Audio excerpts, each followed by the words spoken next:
I'm Kilgore Rosewater, and on this episode of Worst Movies and Cult Choice, we're going to be taking a closer look at 2020's dark horror fantasy, Gretel and Hansel. The original pre-Grimm Brothers tale focuses on a woodcutter and his wife who are struggling to survive during a horrible famine. To save themselves from starvation, the two decide to abandon their children in the woods. Evidence suggests that the folktale may have originated from the medieval period of the Great Famine that occurred in the early 1300s. The famine disrupted the lives of peasants and their families so much so that several of them abandoned their young children to fend for themselves. There had also been rumors of individuals resorting to cannibalism to put an end to their hunger out of dark desperation. Fast forward 700 or so years, and in October 2018, Orion Pictures had begun developing a new adaptation on the grim German folklore tale.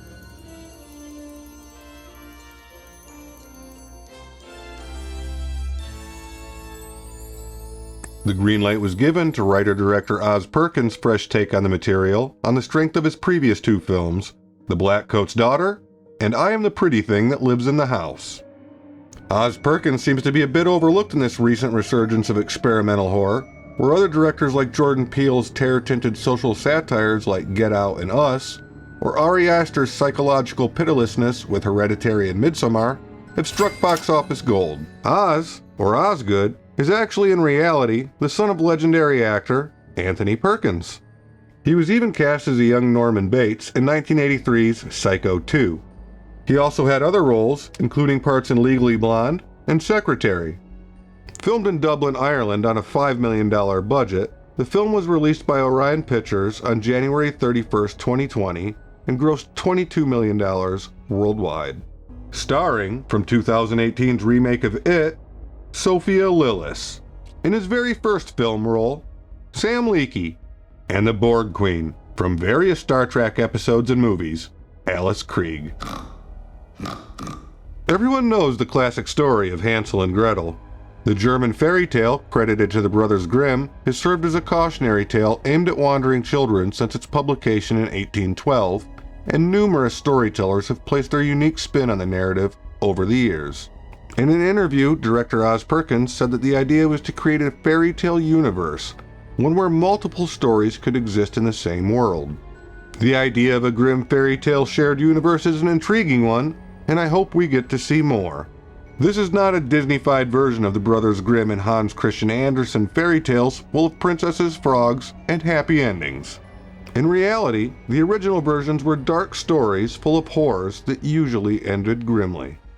Fairy tales weren't meant to entertain, but to be cautionary tales and morality plays, thinly disguised by fantastical elements in order to make them more consumable for children. The title was changed because this particular version focuses on Gretel, who is older and is much more of a coming-of-age story for her. There was more of a feeling like Gretel having to take Hansel around everywhere she goes, and how that can impede one's own evolution, how attachments and the things that we love can sometimes get in the way of personal growth. Unlike traditional horror films that use jarring jump scares, this one is character-driven and is thought-provoking and suspenseful. With an interesting aspect ratio of 1:5:5, the film drips with atmosphere and there's creative use of color throughout. It creeps with dread and is a haunting viewing experience for the audience and makes them feel as if they're trapped inside of a dark fairy tale. The film doesn't actually even begin with the story of the fameless sibling duo. Instead, we hear a dark tale of a young girl whose father turns to a malevolent spirit to cure her of an affliction. She's cured, but it comes at a price, and she's touched with powers that are quickly used for evil. She's banished to the woods, her pointy hat becoming a sour source of familiar fear. After this prologue, we meet a 16-year-old Gretel who has been tasked by her mother with finding a job to provide for the family while keeping her maidenhead intact.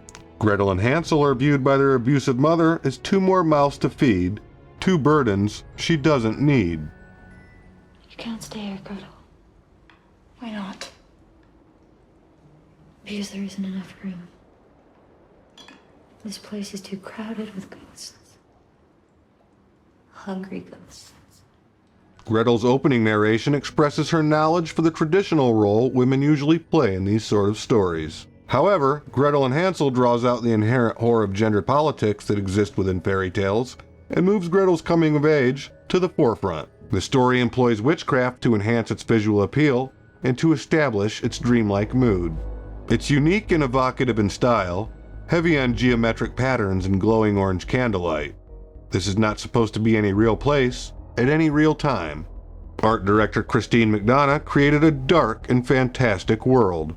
The witch's cabin isn't a sugary construction of pastels and magic candy, but a sturdy wooden cottage that borrows design elements from rustic cabins, hobbit homes, and Bavarian architecture that switches to a mid-century modern area hidden underneath.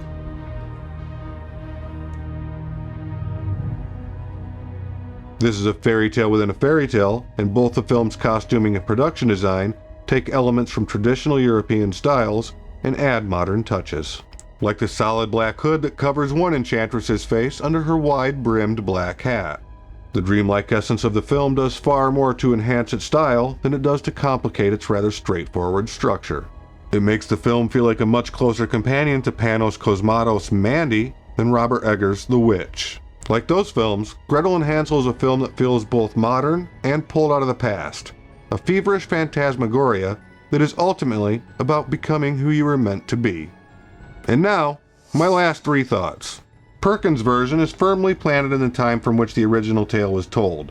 A time of plague and poverty, when poor parents barely surviving would send their children off into the woods rather than see them slowly starve to death.